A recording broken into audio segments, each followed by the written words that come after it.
আসসালামু আলাইকুম ওয়া রাহমাতুল্লাহ। প্রিয় শিক্ষার্থীরা, বর্ষণ একাডেমির পক্ষ থেকে তোমাদের সকলকে জানাচ্ছি আন্তরিক শুভেচ্ছা অভিনন্দন। প্রিয় শিক্ষার্থীরা, এই বিংশ শতাব্দীর যুগে এবং আধুনিক তথ্য এবং যোগাযোগ প্রযুক্তির যুগে নিজেকে একজন যোগ্য মানুষে পরিণত করার লক্ষ্যে এই প্রতিযোগিতার বাজারে নিজেকে টিকিয়ে রাখার জন্য আন্তর্জাতিক ভাষা, ইংরেজি ভাষা সম্পর্কে অবশ্যই আমাদেরকে পারদর্শিতা অর্জন করতে হবে। আমাদের বিষয়ভিত্তিক পাঠ্য বইয়ের সিলেবাস ভিত্তিক বিভিন্ন বিষয় নিয়ে আমরা বিভিন্ন সময়ে আলাপ তো করবই। তার পাশাপাশি স্পোকেন ইংলিশে পারদর্শিতা অর্জনের জন্য আমি ধারাবাহিকভাবে পর্যায়ক্রমিকভাবে বিভিন্ন স্ট্রাকচার ভিত্তিক এবং লেসন ভিত্তিক তোমাদের সামনে বিভিন্ন সময় হাজির হব। আশা করি তোমরা আমার ক্লাসগুলো অনুসরণ করবে, অবশ্যই উপকৃত হবে। তাহলে দেরি না করে চলো আজকে আমরা শুরু করছি আমাদের স্পোকেন ইংলিশের স্ট্রাকচার নাম্বার 1 এবং লেসন 1। দেখো এখানে কি রয়েছে।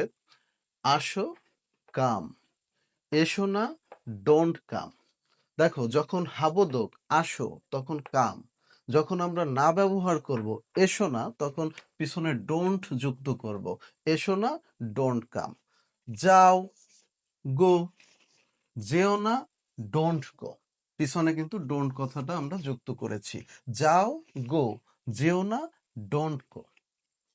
এখন আমরা যখন মুরব্বীদের সম্বোধন করি বা কাউকে যখন আমরা সম্মানসূচকভাবে বলবো, তখন দেখো কি হবে।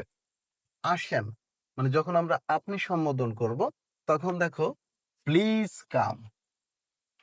তার মানে পিছনে কিন্তু প্লিজ কথাটা আমরা ব্যবহার করব। আসেন, প্লিজ কাম। আইসেন না, প্লিজ ডোন্ট কাম। যান, প্লিজ গো। যাইয়েন না, প্লিজ ডোন্ট গো। তাহলে খাও, ইট। খেও না, ডোন্ট ইট। যদি বলা হয় খান, প্লিজ ইট।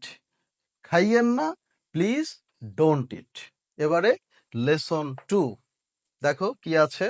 ধানমন্ডি যাও, গো টু ধানমন্ডি। ধানমন্ডি যেও না, পিছনে ডোন্ট যুক্ত হবে। Don't go to Dhanmondi. Dhanmondi যান, দেখো সম্মান সূচক আপনি সম্বোধন, সেক্ষেত্রে পিছনে প্লিজ যুক্ত হবে। ধানমন্ডি যান, please go to Dhanmondi. Dhanmondi যাইয়েন না, please don't go to Dhanmondi. যদি বলা হয় বাজারে যাও, তাহলে গো টু মার্কেট। বাজারে যেও না, ডোন্ট গো টু মার্কেট। যদি বলা হয় বাজারে যান, প্লিজ গো টু মার্কেট। যদি বলা হয় বাজারে যাইয়েন না, please don't go to market. আশা করি বুঝতে পেরেছ। আল্লাহ হাফেজ।